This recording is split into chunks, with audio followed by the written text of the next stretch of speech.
Bonjour à tous. Aujourd'hui, on va parler de motivation. Ou plutôt, comme pour moi hier, d'absence de motivation et de ce qu'on peut faire pour remédier à tout ça et réussir à être quand même un petit peu productif et à faire quelque chose de ses journées.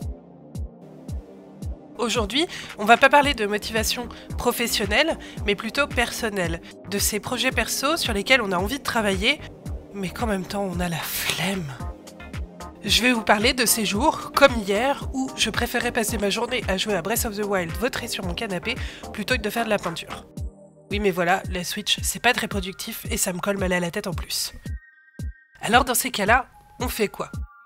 Alors comme moi, on commence par tourner un petit peu en rond pendant 10 minutes en réfléchissant à ce qu'on va bien pouvoir faire qui n'implique pas un écran, que ce soit une télé, un téléphone ou une console de jeu.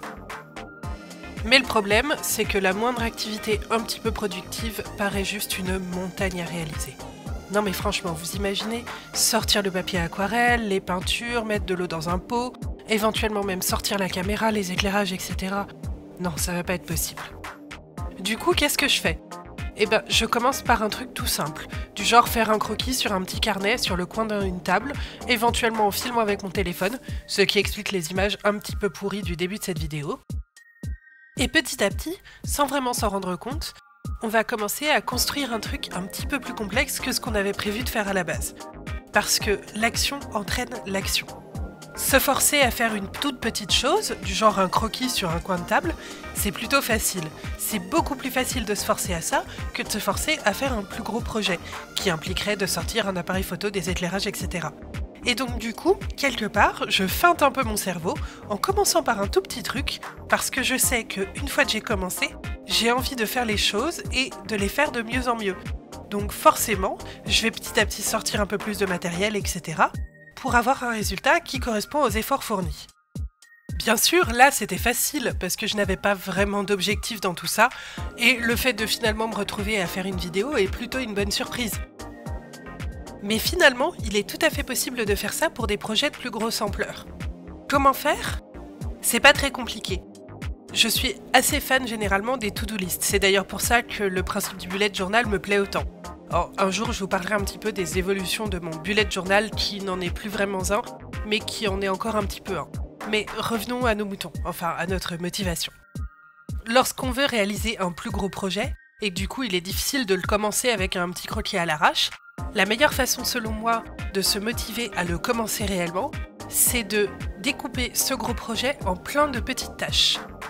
Ces petites tâches seront beaucoup moins intimidantes que le gros projet de départ, et du coup, elles paraîtront beaucoup plus accessibles. Et une fois qu'on aura réalisé plusieurs des petites tâches, eh bien d'un coup, notre gros projet d'origine va paraître beaucoup plus accessible lui aussi. Parce qu'après tout, on en aura réalisé déjà plus de la moitié, et du coup, il nous restera plus que la moitié à faire, c'est cool.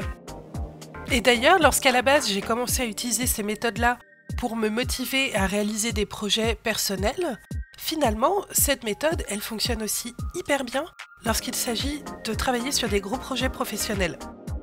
Alors je sais que, au vu de mon rythme de publication sur YouTube quelque peu chaotique, je parais pas forcément être la personne la plus adaptée pour vous parler de motivation, mais pourtant, je pense que justement, en tant que personne particulièrement sujette à la procrastination, eh bien, ces quelques astuces que j'utilise, si moi elles me servent et elles me réussissent, je pense qu'elles peuvent réussir à pas mal de monde.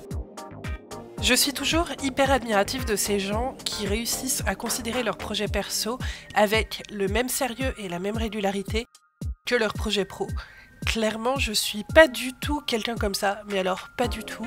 La preuve, encore une fois, en est mon calendrier de publication quelque peu erratique. Et je crois qu'aussi ce qui m'aide, mine de rien, c'est de savoir qu'une fois que j'aurai terminé ce que je suis en train de faire, je vais me sentir fière de l'avoir fait. Parce que mine de rien, eh bien, tout le monde n'aura pas bougé ses fesses un samedi après-midi pour faire une aquarelle ou bien faire une vidéo. Je fais partie des gens qui font des choses, et ça, c'est plutôt satisfaisant pour l'ego, je dois bien le reconnaître. Alors bien sûr, c'est pas la meilleure aquarelle que j'aurais jamais pu faire, c'est pas la vidéo la plus réussie au niveau réalisation que j'aurais pu faire, mais je l'ai fait et c'est déjà pas si mal. J'ai d'ailleurs un peu la même approche vis-à-vis du sport. Je suis très loin d'être la personne la plus sportive de la Terre, et mes performances, entre gros guillemets au terme performance, sont un poil ridicules, il faut le reconnaître. Mais plutôt que de me comparer à des grands sportifs ou à des gens qui font ça depuis des années, je préfère me dire que moi au moins, je me suis bougée. Il y a plein de gens qui, contrairement à moi, n'auront pas fait de sport du tout, et par rapport à ces gens-là, je suis pas si mal finalement. Alors oui, je sais que se comparer aux autres, c'est pas forcément très sain, mais ça m'aide quand même à me dire que oui, ce que je fais c'est pas extraordinaire, mais c'est toujours mieux que ceux qui ne font rien. C'est déjà pas si mal. Et encore une fois, lorsqu'on a envie de faire quelque chose mais qu'on n'a pas vraiment envie de s'y mettre, le tout c'est juste de commencer, de s'y mettre, de commencer petit et de rajouter éventuellement des éléments petit à petit afin que le projet prenne de l'ampleur. En tout cas, moi c'est la façon qui marche le mieux avec moi pour combattre la procrastination. Merci d'avoir regardé cette vidéo et d'être arrivé jusqu'ici et de m'avoir écouté déblatérer pendant 6 minutes, mine de rien. J'espère que ça vous a intéressé. Si c'est le cas, n'hésitez pas à mettre un pouce vers le haut, ça me fait toujours très plaisir. Ou bien à me laisser un commentaire si vous avez des choses à me raconter. Vous pouvez aussi vous abonner à la chaîne, c'est toujours sympa, hein. Et je vous dis à très bientôt, je sais pas encore trop quand, pour une prochaine vidéo. Salut!